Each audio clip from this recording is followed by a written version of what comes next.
늙은이가 왜 이렇게 까다로워? 빨리 좀 하라고. 병원 이사회실의 대형 스크린에서 차유리의 목소리가 울려 퍼졌습니다. 화면 속에서 그녀가 한 노인 환자를 차갑게 대하는 모습이 선명하게 드러났죠. 한도연의 얼굴이 새하얗게 변했습니다. 자신의 약혼녀가 환자를 모욕하는 충격적인 장면이었죠. 행사장의 모든 사람들이 경악한 표정으로 화면을 바라봤습니다. 김 원장이 천천히 고개를 돌려 한 노인 여성을 바라봤습니다. 모든 시선이 그녀에게 집중되었죠. 이분이 누구인지 아십니까? 우리 병원 40년 역사상 가장 존경받는 간호사입니다. 김 원장의 목소리가 회의실을 가득 채웠습니다. 유리의 다리가 후들거렸죠. 자신이 그토록 무시했던 늙은 환자가 바로 병원의 전설이었다는 충격적인 진실을 깨달은 순간이었습니다. 그런데 과연 무엇이 이 두 사람을 이토록 극명한 대립으로 이끌었을까요? 이 모든 일은 석 달 전 한 통의 전화로부터 시작되었습니다. 서울대학교 병원 1층 로비에서 윤정희는 깔끔한 자원봉사자, 조끼를 입고 휠체어를 천천히 밀고 있었습니다. 65세의 나이에도 불구하고 정의의 걸음걸이는 여전히 안정감이 있었죠. 40년간 이 병원 복도를 누비며 쌓아온 경험이 온몸에 배어 있었습니다. 정의의 낡은 간호사 배지가 조끼 안쪽에서 살짝 보였습니다. 은퇴했지만 여전히 간직하고 있는 소중한 물건이었죠. 환자들의 손을 잡아주고 밤새 간병하며 보낸 40년의 세월이 그 작은 배지 안에 고스란히 담겨 있었습니다. 정희는 휠체어에 앉은 할머니의 손을 가볍게 잡아드렸습니다. 차가운 손을 따뜻하게 감싸며 안심시켜드렸죠. 이런 작은 배려가 정희에게는 자연스러운 습관이었습니다. 간호사로 일하던 시절부터 지금까지 변하지 않은 마음가짐이었죠. 오후 3시경 정희의 휴대폰이 울렸습니다. 아들 도연의 목소리가 들려왔죠. 평소보다 밝고 들뜬 톤이었습니다. 정희는 휠체어를 안전한 곳에 세우고 전화를 받았습니다. 아들의 목소리에서 뭔가 특별한 일이 있었다는 걸 직감할 수 있었죠. 도연이 기쁜 소식을 전했습니다. 엄마, 좋은 소식이 있어. 결혼하기로 했어. 약혼녀가 우리 병원 간호사야. 정희의 심장이 크게 뛰었습니다. 아들이 드디어 좋은 사람을 만났다는 기쁨이 밀려왔죠. 그동안 의사로서의 바쁜 생활 때문에 연애에 소홀했던 도연이 마침내 인생의 동반자를 찾았다는 소식이었습니다. 더욱이 같은 의료진이라는 사실이 정희에게는 큰 안도감을 주었죠. 정희의 눈시울이 뜨거워졌습니다. 남편을 일찍 잃고 혼자서 아들을 키워온 세월들이 주마등처럼 스쳐 지나갔죠. 의대 등록금을 벌기 위해 밤낮 없이 일했던 기억들, 아들이 의사가 되는 걸 보며 느꼈던 뿌듯함들이 모두 떠올랐습니다. 도연은 약혼녀에 대해 자세히 설명했습니다. 차율이라고 해. 서울의대 간호학과 졸업하고 우리 외과에 신입으로 들어왔어. 정희는 가슴이 벅차올랐습니다. 아들이 같은 길을 걷는 사람과 만났다는 것이 얼마나 의미 있는 일인지 누구보다 잘 알고 있었죠. 환자를 돌보는 일의 숭고함과 어려움을 함께 이해할 수 있는 사람과 만났다는 사실이 무엇보다 기뻤습니다. 그날 밤 정희는 늦게까지 잠들지 못했습니다. 며느리가 될 사람에 대한 궁금함과 기대감이 가슴 가득 차올랐죠. 같은 간호사로서 어떤 분일지, 환자들을 어떻게 돌보는지, 아들과는 어떻게 만났는지 궁금한 것이 한두 가지가 아니었습니다. 다음 날 아침 정희는 평소보다 일찍 병원에 도착했습니다. 며느리가 될 사람을 만나보고 싶은 마음이 간절했죠. 외과 병동으로 향하는 발걸음이 평소보다 한결 가벼웠습니다. 마치 젊은 시절로 돌아간 듯한 설렘이 있었죠. 8층 외과 병동에 도착한 정희는 간호사 스테이션을 둘러봤습니다. 여러 간호사들이 바쁘게 움직이고 있었죠. 그 중에서도 유독 눈에 띄는 젊은 간호사가 있었습니다. 완벽하게 세팅된 머리카락과 정교한 화장, 그리고 품격 있는 자세까지 첫인상부터 범상치 않아 보였죠. 브랜드 물건으로 보이는 반짝이는 새 배지와 시계가 다른 간호사들과 확연히 구별되었습니다. 정희는 그 간호사가 차유리일 것이라고 직감했습니다. 다른 간호사들과는 확실히 다른 아우라가 있었죠. 정희는 아들의 안목을 인정하며 천천히 다가갔습니다. 정희가 자신을 소개하자 유리의 표정이 바뀌었습니다. 하지만 그 변화는 정희가 기대했던 따뜻함과는 거리가 멀었죠. 계산적이고 형식적인 미소였습니다. 유리가 차가운 목소리로 대답했습니다. 아, 도연 오빠 어머니세요? 안녕하세요? 정희는 이상한 느낌을 받았지만 며느리가 될 사람이니 좋게 봐주려고 했죠. 정희는 따뜻하게 말했지만 유리의 반응은 예상과 달랐습니다. 유리의 눈빛이 묘하게 변했습니다. 정희의 나이와 자원봉사자 조끼를 다시 한번 훑어보더니 작은 한숨을 쉬었죠.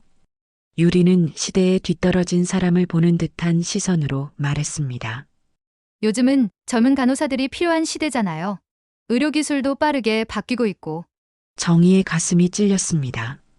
40년의 경험과 노하우보다는 나이만으로 평가받는 듯한 느낌이었죠. 정희는 당황했지만 며느리가 될 사람이니 이해하려고 애썼습니다. 정희가 조심스럽게 자신의 생각을 표현했지만 유리의 대답은 더욱 충격적이었습니다. 마음만으로는 한계가 있어요. 요즘은 실력과 효율성이 더 중요하다고 생각합니다. 유리의 말은 정희의 40년을 부정하는 것 같았습니다. 환자들의 손을 잡아주고 밤새 간병하며 보낸 시간들이 무의미하게 느껴지는 순간이었죠. 정희는 마음 깊은 곳에서 불안감이 자라나는 것을 느꼈습니다. 정희는 억지로 미소를 지으며 자리를 떠났습니다.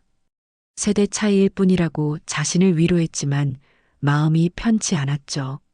첫 만남에서 느꼈던 차가움이 계속 마음에 걸렸습니다. 유리의 반짝이는 새 배지와 정희의 낡은 배지가 대조되는 것처럼 그들의 가치관도 극명하게 달랐습니다. 그날 저녁 도연이 집에 왔을 때 정희는 조심스럽게 유리와의 만남을 이야기했습니다.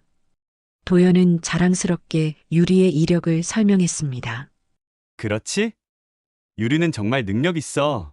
서울의대 수석 졸업에 간호사 국가고시도 전국 3등으로 합격했거든. 정희는 복잡한 심정이었습니다. 능력은 인정하지만 환자를 대하는 태도에서 느꼈던 차가움이 계속 마음에 걸렸죠. 간호사에게 가장 중요한 것은 실력보다 환자를 사랑하는 마음이라고 생각했기 때문이었습니다. 정희는 더 이상 말하지 않았습니다. 아들이 행복하다면 그것만으로도 족하다고 생각했죠. 하지만 마음 한편으로는 불안함이 계속 자라나고 있었습니다. 첫인상에서 느꼈던 그 차가움이 단순한 오해이길 바랄 뿐이었죠. 이틀 후 정희는 평소처럼 병원에서 봉사활동을 하고 있었습니다. 7층 내과 병동에서 혼자 계신 할머니 환자의 이야기를 듣고 있었죠. 80대 할머니는 자식들이 모두 바빠서 병문안을 오지 못한다며 쓸쓸해하고 계셨습니다. 정희는 할머니의 차가운 손을 따뜻하게 잡고 차분히 이야기를 들어드렸습니다. 때로는 웃어드리고 때로는 함께 걱정해드리며 마음의 위로가 되어드렸죠. 이런 순간들이 정희에게는 가장 보람된 시간이었습니다. 간호사로 일하던 40년 동안 변하지 않았던 신념이었습니다. 정희가 할머니를 위로하며 말했습니다. 할머니, 걱정 마세요. 자식들도 할머니 생각은 똑같이 하실 거예요. 할머니의 얼굴에 미소가 피어올랐습니다.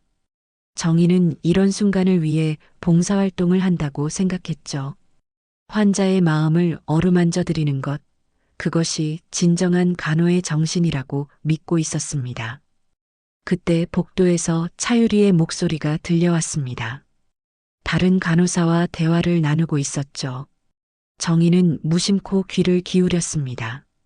유리가 자신을 두고 하는 말이라는 걸 직감할 수 있었습니다. 시간이 아까워. 저런 자원봉사자들이 환자랑 쓸데없는 얘기만 하고 있으니까. 정희는 가슴이 철렁 내려앉는 느낌이었습니다.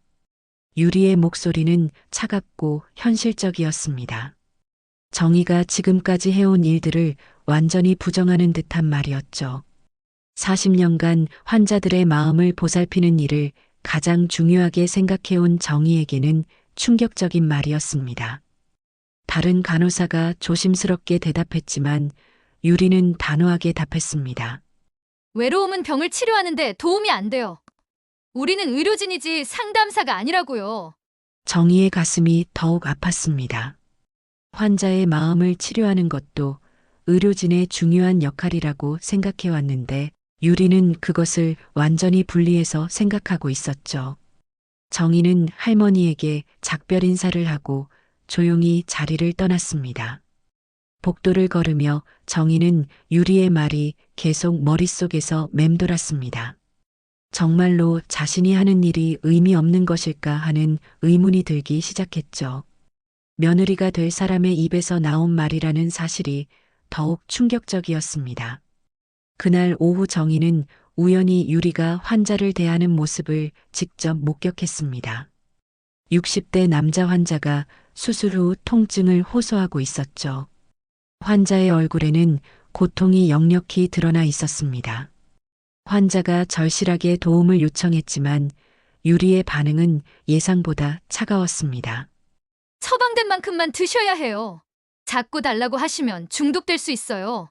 유리의 말은 의학적으로는 맞을지 모르지만 환자의 마음을 헤아리는 따뜻함은 전혀 없었습니다.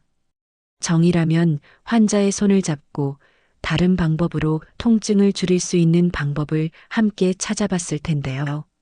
환자가 다시 애원하듯 말했지만 유리는 냉정하게 답했습니다. 아픈 건 당연한 거예요. 수술했으니까 참으셔야죠. 유리는 일 처리하듯 말하고는 다른 곳으로 가버렸습니다. 환자는 혼자 남겨진 채 고통스러워하고 있었죠. 정희는 마음이 아팠습니다. 저런 모습을 보고도 아들이 유리를 사랑할 수 있을까 싶었죠. 정희는 환자 곁으로 조용히 다가갔습니다. 그리고 조용히 환자의 손을 잡아드렸죠. 정희의 따뜻한 목소리에 환자의 얼굴에 안도의 표정이 스쳐 지나갔습니다. 정희는 이런 순간이야말로 진정한 간호라고 생각했습니다. 약물로만 해결할 수 없는 마음의 상처를 치료하는 것, 그것이 간호사의 진정한 역할이라고 믿었죠. 그날 저녁 도연이 집에 왔을 때 정희는 조심스럽게 이야기를 꺼냈습니다. 도연의 표정이 굳어졌습니다. 어머니가 약혼녀를 비판하는 것으로 받아들인 것 같았죠. 엄마, 유리는 전문적으로 일하는 거야. 요즘 세상은 감정에 치우치면 실수하기 쉬워.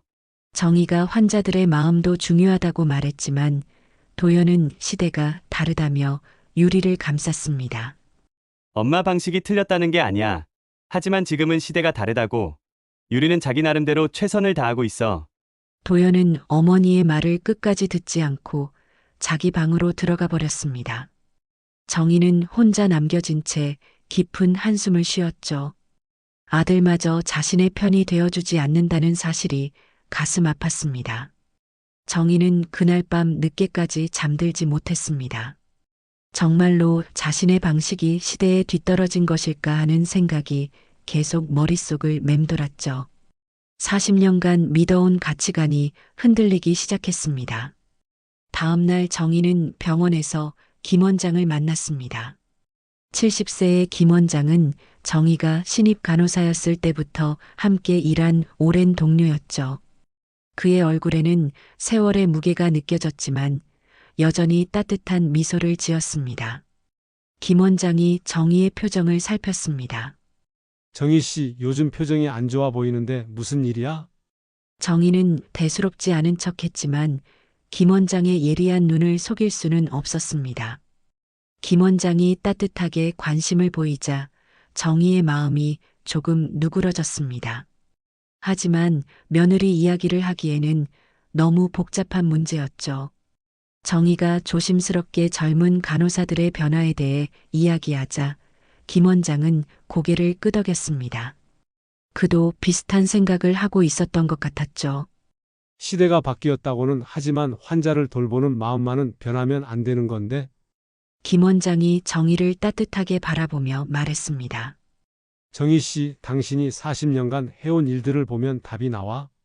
당신 때문에 얼마나 많은 환자들이 위로받고 치료받았는지 나는 다 기억하고 있어. 일주일 후 정희는 결정적인 순간을 목격하게 되었습니다. 응급실에서 70대 할아버지가 갑작스럽게 쓰러져 들어왔죠. 혼자 사시는 분으로 보호자도 없는 상황이었습니다. 할아버지의 얼굴은 창백했고 불안에 떨고 계셨습니다. 정희는 자원봉사자로서 할아버지 곁에 있어 드렸습니다. 노인은 의식은 있었지만 매우 불안해하고 계셨죠. 손도 심하게 떨리고 있었습니다. 할아버지의 떨리는 목소리가 정희의 가슴을 울렸습니다. 무서워요. 혼자 죽는 건 아니겠죠? 정희는 할아버지의 떨리는 손을 두 손으로 꽉 잡아드렸습니다. 정희의 따뜻한 목소리와 손길에 할아버지의 떨림이 조금 가라앉았습니다. 그때 차유리가 처치를 위해 다가왔죠. 하지만 유리의 태도는 여전히 차가웠습니다. 유리는 기계적으로 업무를 진행했습니다. 할아버지가 간절한 목소리로 물었지만 유리는 대답하지 않았습니다. 그저 업무에만 집중할 뿐이었죠. 할아버지의 간절한 질문을 완전히 무시했습니다. 정희가 대신 할아버지를 위로해드렸지만 유리는 정희를 향해 짜증스러운 표정을 지었습니다. 괜히 희망 주지 마세요. 나이도 많으시고 상태도 안 좋은데, 네. 유리의 말은 할아버지뿐만 아니라 정희에게도 충격이었습니다. 환자 앞에서 그런 절망적인 말을 할 수 있다는 것이 믿어지지 않았죠. 할아버지의 얼굴이 더욱 창백해졌습니다. 정희가 조심스럽게 말했지만 유리는 오히려 더 거칠게 나왔습니다. 유리의 목소리에는 냉소가 가득했습니다. 정희는 할 말을 잃었죠. 현실을 말해드린 거예요. 거짓 희망 주는 게 더 나쁘죠? 정희가 환자의 마음을 걱정한다고 말했지만 유리의 대답은 더욱 충격적이었습니다. 마음이 뭐 중요해요? 의학적 사실이 우선이죠. 정희는 완전히 말문이 막혔습니다.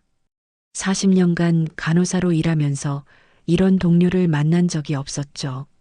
환자의 마음을 전혀 헤아리지 않는 모습에 정희는 깊은 충격을 받았습니다. 할아버지는 유리의 말을 듣고 완전히 절망한 표정을 지으셨습니다.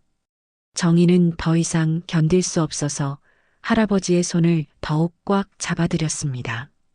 그리고 조용히 속삭였죠. 할아버지의 눈에 눈물이 고였습니다. 정희의 따뜻한 말에 조금이나마 위로를 받으신 것 같았죠. 그날 저녁 정희는 참을 수 없어서 도연에게 전화를 걸었습니다. 더 이상 침묵할 수 없었죠. 전화 너머로 도연의 한숨소리가 들렸습니다.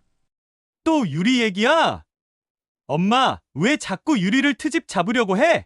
정희는 오늘 있었던 일을 자세히 설명했습니다. 할아버지를 대했던 유리의 모습, 환자 앞에서 했던 차가운 말들을 모두 이야기했죠. 하지만 도연의 반응은 예상과 달랐습니다. 엄마가 과장하는 거 아니야? 유리는 그런 애가 아니야. 정희가 40년간 간호사로 일했다며 자신의 말을 믿어달라고 했지만 도연은 시대가 다르다며 유리를 감쌌습니다. 엄마는 옛날 방식만 고집해. 요즘은 현실적으로 접근하는 게 맞다고. 도연의 말에 정희는 절망감을 느꼈습니다. 아들마저 자신의 말을 믿어주지 않는다는 사실이 가슴 아팠죠. 그럼 엄마 말은 믿지 않겠다는 거니? 믿고 안 믿고의 문제가 아니야.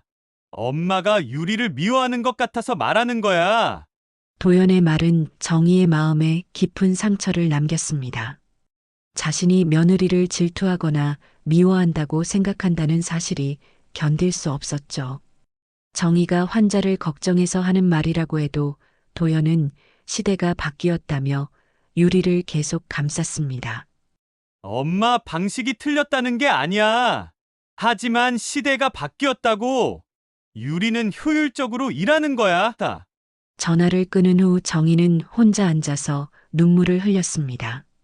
40년간 믿어온 가치관이 완전히 부정당하는 기분이었죠. 더욱 힘든 것은 자신의 아들마저 자신을 이해해주지 않는다는 사실이었습니다.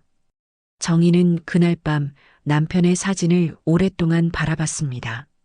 암 투병 중이던 남편을 마지막까지 정성껏 돌봤던 기억들이 선명하게 떠올랐죠. 그때도 의료진들 중에는 치료에만 집중하고 환자의 마음은 돌보지 않는 사람들이 있었습니다.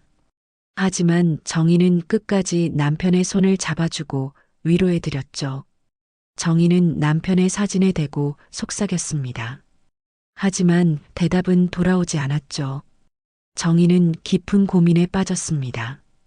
과연 자신이 고집하는 방식이 정말 의미가 있는 것일까요? 여보, 내가 틀린 걸까? 정말로 시대가 바뀐 걸까? 다음 날 정희는 병원에 가지 않았습니다. 처음으로 봉사활동을 빠진 날이었죠. 마음의 정리가 필요했습니다. 40년간 간호사로서 지켜온 신념이 흔들리고 있었고 아들과의 관계도 어려워지고 있었습니다. 정희는 집 앞 공원을 천천히 걸었습니다. 벤치에 앉아서 지나가는 사람들을 바라보며 생각에 잠겼죠. 과연 자신이 유리를 미워하는 마음 때문에 편견을 갖고 있는 것일까요? 아니면 정말로 유리에게 문제가 있는 것일까요? 3일째 되는 날 정희는 마침내 결심을 굳혔습니다. 직접 확인해 보는 것이었죠. 유리가 환자를 어떻게 대하는지, 정말로 차가운 사람인지 자신의 눈으로 직접 봐야겠다고 마음먹었습니다. 더 이상 추측이나 단편적인 목격담이 아닌 확실한 증거가 필요했습니다. 정희는 집으로 돌아와서 세밀한 계획을 세웠습니다.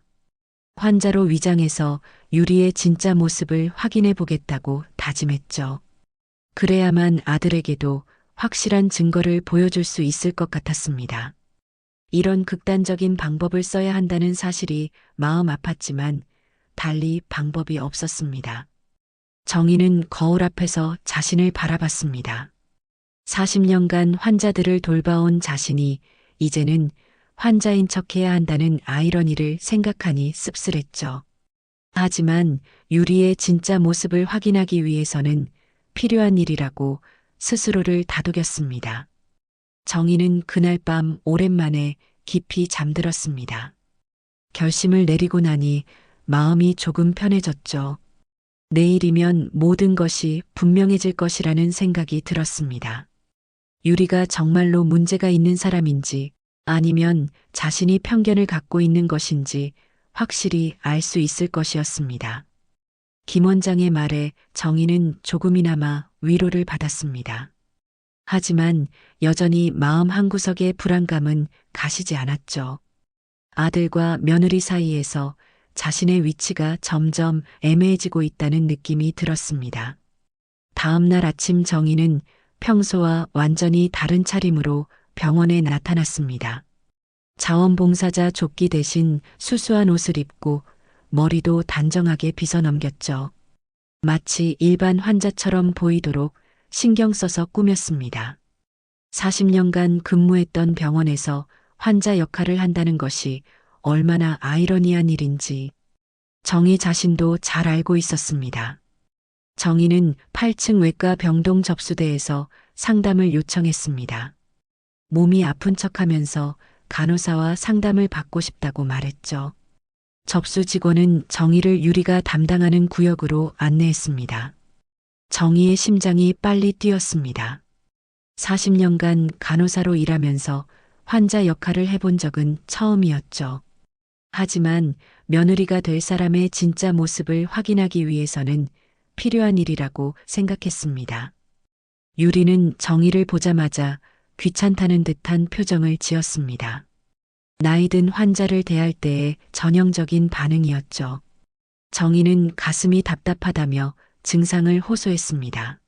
가슴이 답답하고 숨이 차요.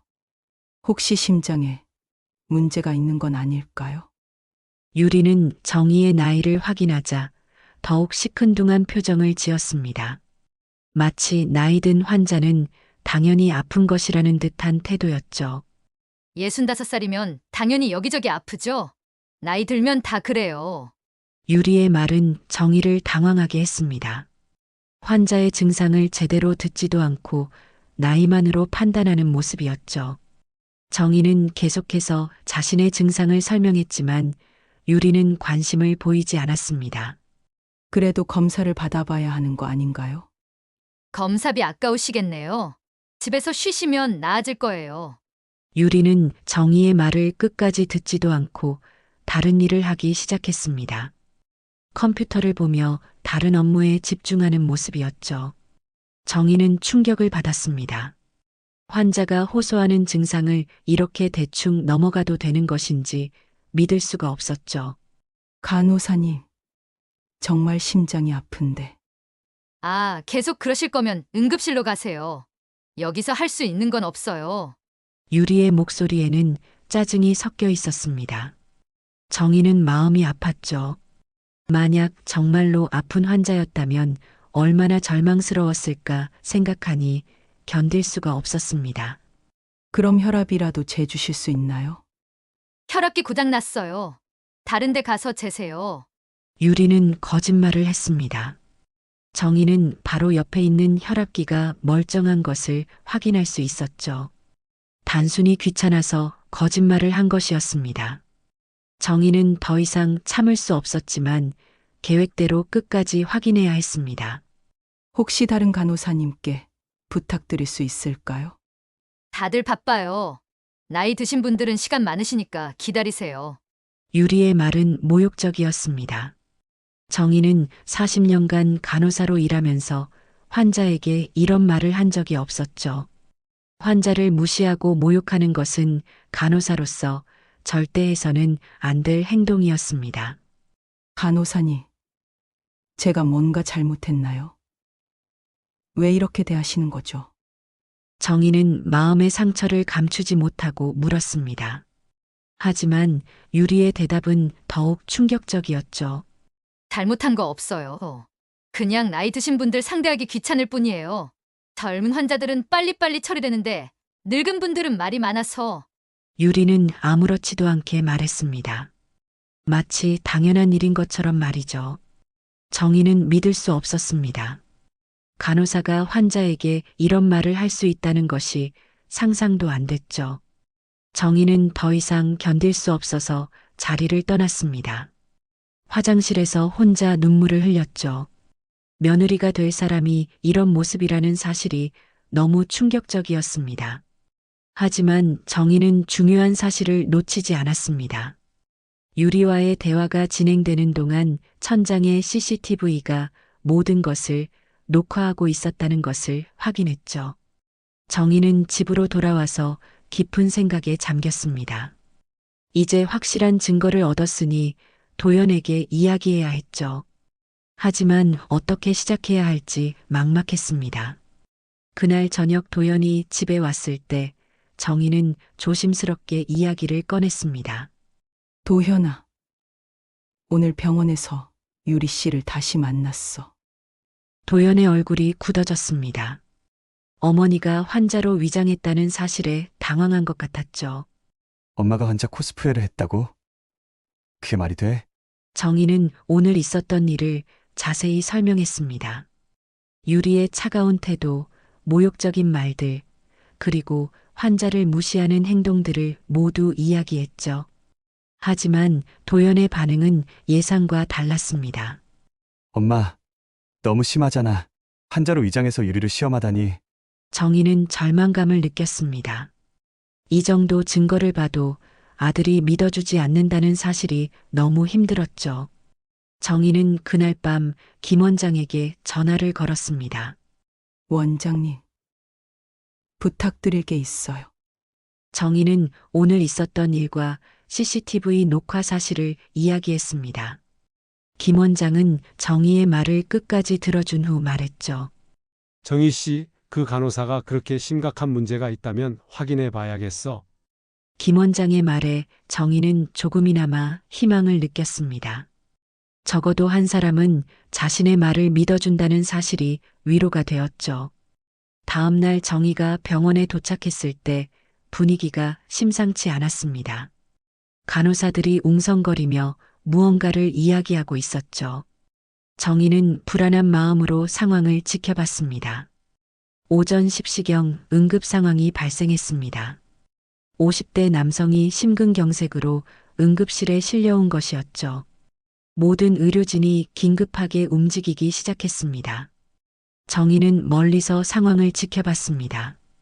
그때 차유리가 응급처치팀에 합류하는 모습이 보였죠.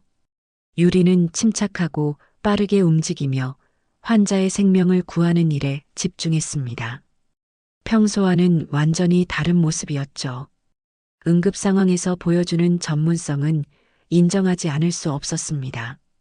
유리의 목소리는 전문적이고 정확했습니다. 의사의 지시에 따라 완벽하게 업무를 수행했죠. 그녀의 손놀림은 정확했고 판단력도 뛰어났습니다. 정희는 유리의 전문성을 인정하지 않을 수 없었죠. 30분 후 환자는 안정을 되찾았습니다. 의료진들의 신속한 대응 덕분에 생명을 구할 수 있었죠. 그 중심에는 유리가 있었습니다. 도연이 응급실에 나타났습니다. 다른 수술 때문에 늦게 온 것이었죠. 선배 간호사가 유리를 칭찬했습니다. 도연의 얼굴에 자랑스러운 표정이 떠올랐죠. 역시 유리야. 이런 상황에서 실력이 나오는구나. 유리는 겸손하게 미소를 지었습니다. 하지만 정희만은 그 미소 뒤에 숨겨진 계산을 읽을 수 있었죠. 마치 도연에게 자신의 능력을 보여주기 위해 연출한 것 같았습니다. 점심시간이 되자 유리는 도연을 찾아갔습니다. 정희는 우연히 그들의 대화를 엿듣게 되었죠. 오빠, 오늘 응급 상황 어떻게 봤어요? 정말 대단했어. 유리가 없었으면 큰일 날 뻔했어. 유리의 말은 완벽했습니다. 하지만 정희는 어제 자신을 대했던 유리의 모습을 기억하고 있었죠. 그때의 차가움과 지금의 따뜻함이 너무 극명하게 대비되었습니다. 근데 오빠, 어머님이 계속 저를 오해하시는 것 같아서 걱정이에요. 유리가 조심스럽게 말을 꺼냈습니다. 도연의 표정이 굳어졌죠. 심지어 어제는 한자로 위장해서 저를 시험하셨어요. 도연이 깜짝 놀랐습니다. 어머니가 그런 일을 했다는 사실에 충격을 받은 것 같았죠. 저도 처음에는 몰랐는데 나중에 다른 간호사가 알려줘서 알았어요. 너무 당황스러웠어요. 유리는 눈물까지 글썽이며 말했습니다. 완벽한 연기였죠. 정희는 그 모습을 보며 소름이 돋았습니다. 엄마가 정말 그런 일을 저는 오빠, 어머님을 존경하고 싶은데 이렇게 의심받으니까 너무 힘들어요. 유리의 말에 도연의 얼굴이 점점 굳어졌습니다. 어머니에 대한 실망감이 커지는 것 같았죠. 미안해, 유리야. 엄마가 너무 나가셨네. 유리는 이해하는 척하며 더욱 도연의 마음을 사로잡았습니다. 정희는 그 모습을 보며 전율을 느꼈죠. 유리의 연기력이 너무 완벽했습니다. 하지만 저는 정말 환자들을 사랑해요. 오늘 응급 상황에서 최선을 다했잖아요. 도연은 완전히 유리의 편에 서 있었습니다. 정희는 절망감을 느꼈죠. 며느리의 연기에 아들이 완전히 속아 넘어간 것이었습니다. 그날 저녁 도연이 집에 왔을 때 분위기는 최악이었습니다. 도연의 얼굴에는 분노가 가득했죠. 엄마, 정말 환자로 위장해서 유리를 시험했어? 도연의 목소리는 차가웠습니다. 정희는 마음이 철렁 내려앉았죠. 도현아. 그거 엄마가 어떻게 그런 일을 할 수 있어? 너무 심하잖아. 도연은 어머니의 말을 끝까지 듣지 않고 자기 방으로 들어가 버렸습니다. 정희는 혼자 남겨진 채 깊은 절망에 빠졌죠. 정희는 그날 밤 잠들지 못했습니다. 유리의 완벽한 연기와 아들의 실망스러운 반응이 계속 머릿속을 맴돌았죠. 과연 자신이 하고 있는 일이 옳은 것일까 하는 의문이 들기 시작했습니다. 다음 날 정희는 병원에 가지 않았습니다. 마음의 정리가 필요했죠. 하지만 포기할 수는 없었습니다. CCTV 영상이 있다면 유리의 진짜 모습을 증명할 수 있을 것이라는 희망을 버릴 수 없었죠. 정희는 김 원장에게 전화를 걸었습니다. 원장님, CCTV 영상 확인해 보셨나요? 김 원장의 목소리가 어딘가 망설이는 듯 했습니다. 정희는 불안해졌죠. 영상을 확인하려면 공식적인 절차가 필요해. 그냥 개인적인 호기심으로는 어려워. 정희는 실망했습니다. 하지만 포기할 수는 없었죠. 좀 더 확실한 증거가 필요해. 영상만으로는 부족할 수도 있거든. 김 원장의 말에 정희는 다시 한번 깊은 고민에 빠졌습니다. 과연 어떻게 해야 유리의 진짜 모습을 드러낼 수 있을까요? 시간은 흐르고 있었고 아들과의 관계는 점점 악화되고 있었습니다. 2주 후 병원에서는 중요한 행사가 열렸습니다. 병원 이사회와 주요 후원자들을 위한 만찬이 마련되었죠. 새로운 병동 건립을 위한 기금 마련 행사였습니다.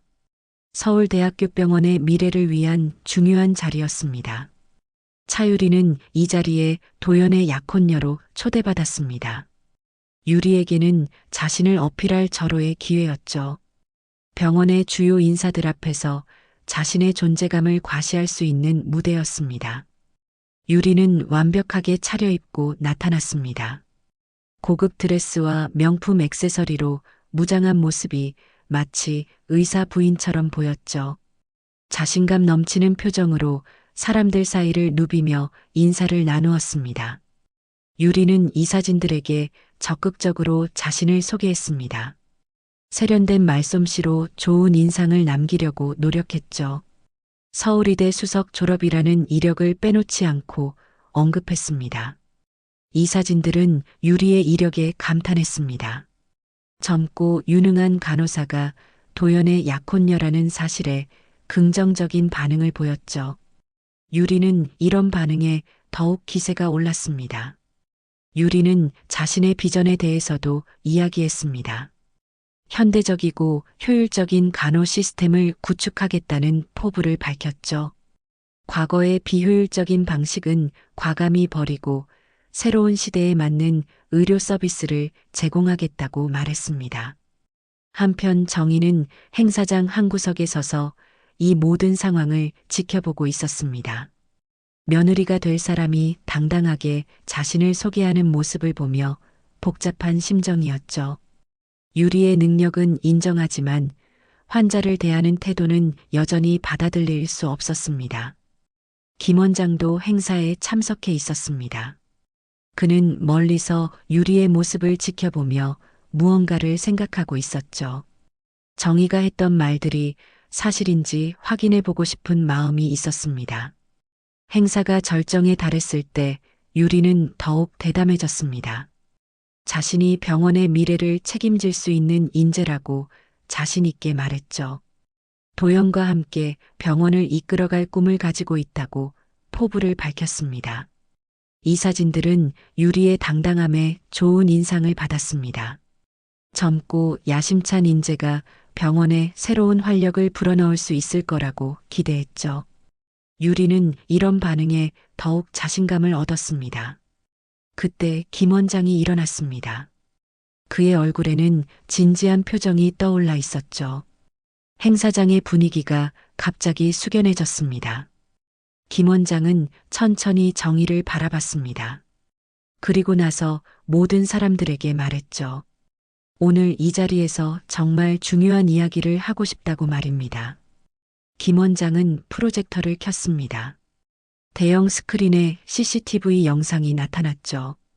며칠 전 정희가 환자로 위장했을 때의 영상이었습니다. 유리가 노인 환자를 어떻게 대했는지가 선명하게 기록되어 있었습니다. 영상 속에서 유리는 정희를 무시하고 모욕하는 모습이 적나라하게 드러났습니다. 나이든 환자라는 이유로 대충 대하고 거짓말까지 하는 모습이 모든 사람들 앞에 공개되었죠. 행사장은 순식간에 정적에 휩싸였습니다. 늙은이가 왜 이렇게 까다로워? 빨리 좀 해라고. 유리의 목소리가 행사장에 울려 퍼졌습니다. 유리의 얼굴이 새하얗게 변했죠. 자신이 그토록 숨기려 했던 진짜 모습이 모든 사람들 앞에 드러난 순간이었습니다. 이 사진들의 표정이 급격히 변했습니다. 방금 전까지 감탄하며 바라보던 유리에 대한 시선이 완전히 달라졌죠. 환자를 무시하고 모욕하는 간호사를 어떻게 믿을 수 있겠습니까? 도연도 충격에 빠졌습니다. 약혼녀의 이런 모습을 처음 목격한 것이었죠. 지금까지 자신이 알고 있던 유리와는 완전히 다른 모습이었습니다. 어머니의 말이 모두 사실이었다는 것을 깨달은 순간이었습니다. 김 원장은 영상을 멈추고 정희를 바라봤습니다. 그리고 모든 사람들에게 정희가 누구인지 소개하기 시작했죠. 이분이 누구인지 아십니까? 우리 병원 40년 역사상 가장 존경받는 간호사입니다. 행사장의 분위기는 완전히 뒤바뀌었습니다. 유리의 자신만만했던 표정은 온데간데 없이 사라졌고 절망과 수치심만이 남았죠. 자신이 무시했던 노인이 바로 병원의 전설이었다는 사실을 깨달은 순간이었습니다. 정희는 조용히 서 있었습니다. 복수의 쾌감보다는 안타까운 마음이 더 컸죠.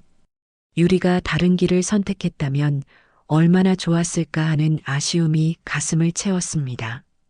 유리는 더 이상 버틸 수 없어서 행사장을 뛰쳐나갔습니다. 자신의 가면이 완전히 벗겨진 상황에서 더 이상 버틸 힘이 없었죠.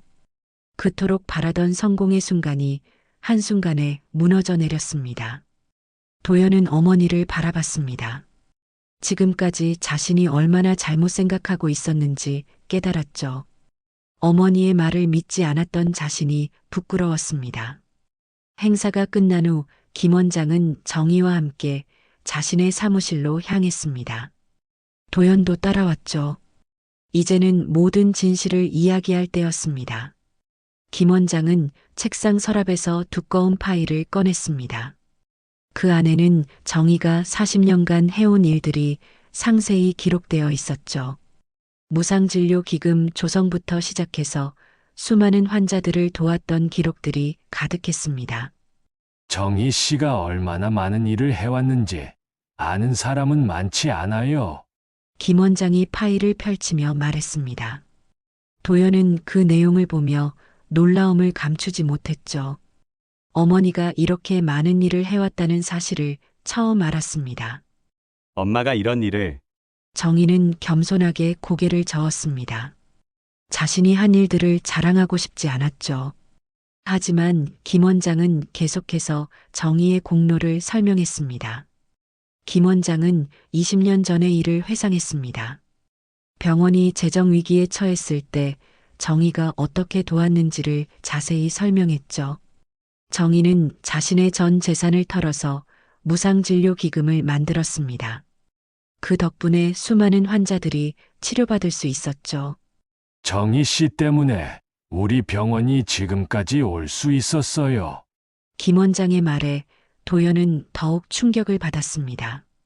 어머니가 병원에 숨은 공로자였다는 사실을 전혀 몰랐죠. 김 원장은 정희가 돌봤던 환자들의 편지도 보여줬습니다. 수십 통의 감사 편지가 파일 안에 정리되어 있었죠. 모두 정희의 따뜻한 돌봄에 감사하는 내용들이었습니다. 그 순간 유리가 사무실 문을 두드렸습니다. 눈이 빨갛게 부어 있는 모습이었죠. 정희는 유리를 들어오라고 했습니다. 유리는 정희 앞에 서서 고개를 숙였습니다. 그리고 떨리는 목소리로 말했죠. 죄송합니다. 제가 정말 잘못했어요. 유리의 목소리에는 진심 어린 후회가 담겨 있었습니다. 정희는 유리의 손을 잡아주었죠. 유리는 자신의 과거를 털어놓기 시작했습니다. 어린 시절 아버지가 병원비를 못 내고 돌아가셨던 이야기를 했죠. 그때부터 가난과 무시에 대한 두려움이 생겼다고 말했습니다. 저는 아버지처럼 무시당하고 싶지 않았어요. 유리의 고백에 정희는 마음이 아팠습니다. 유리도 상처받은 사람이었던 것이죠. 그래서 출세만 생각했어요. 환자들의 마음보다는 제 성공이 더 중요했어요. 유리는 눈물을 흘리며 자신의 잘못을 인정했습니다. 정희는 유리를 따뜻하게 안아주었죠. 늦지 않았어요. 다시 시작하세요. 환자의 손을 잡는 것부터.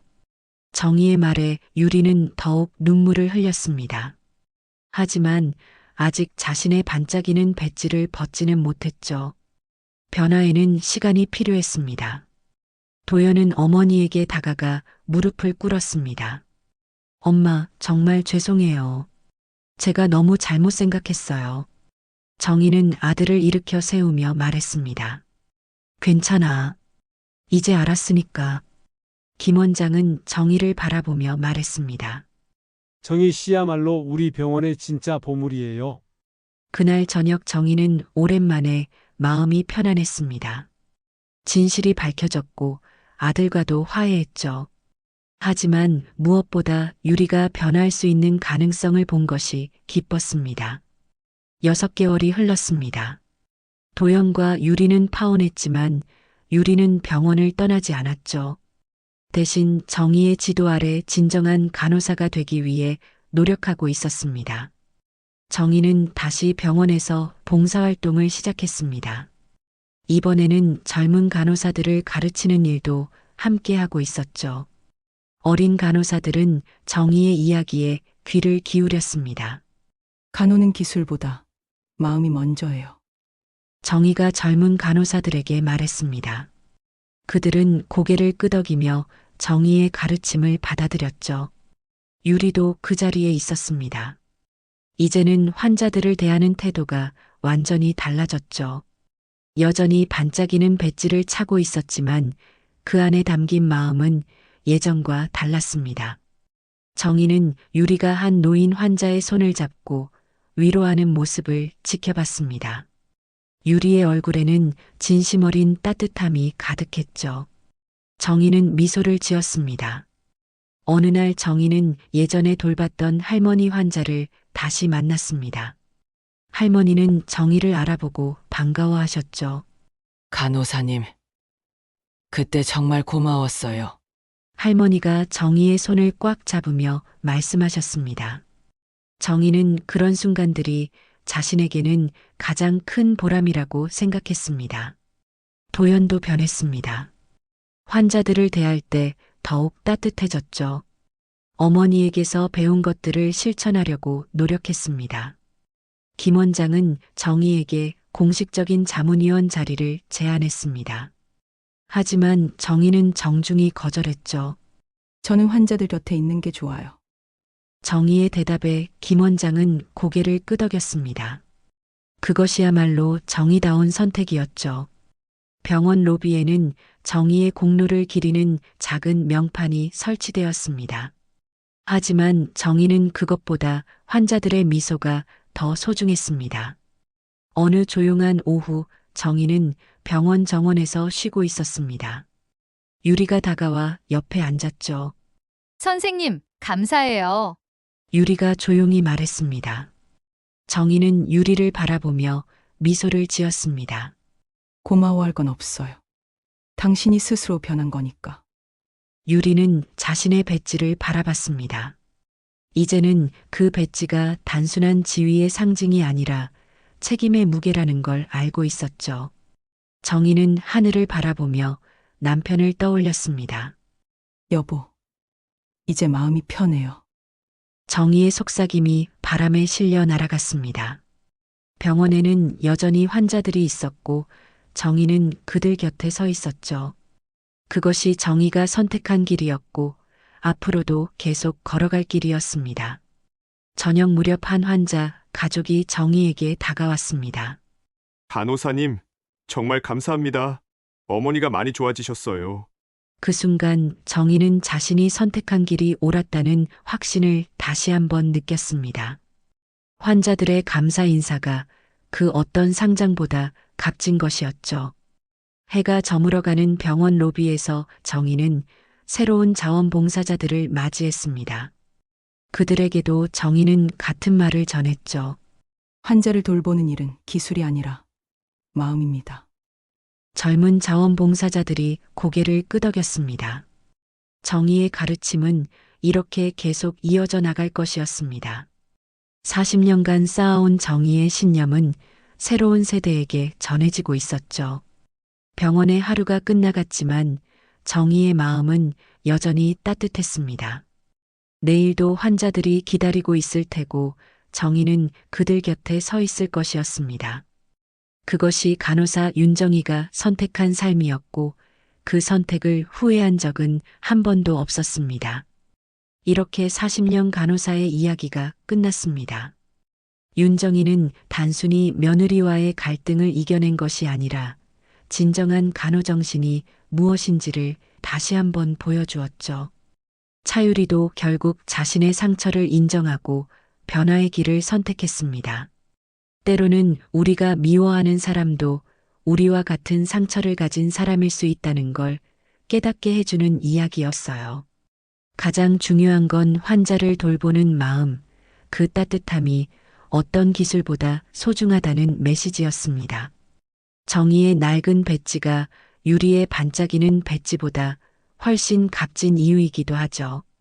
여러분도 누군가를 돌보는 일을 한다면 기술보다는 마음을 먼저 생각해 보시길 바랍니다. 그것이 진정한 전문가의 자세일 테니까요. 오늘 이야기가 마음에 드셨다면 좋아요와 구독 잊지 마시고 댓글로 여러분의 생각도 들려주세요. 다음에도 더 좋은 이야기로 찾아뵙겠습니다. 귀로 넘기는 이야기였습니다. 감사합니다.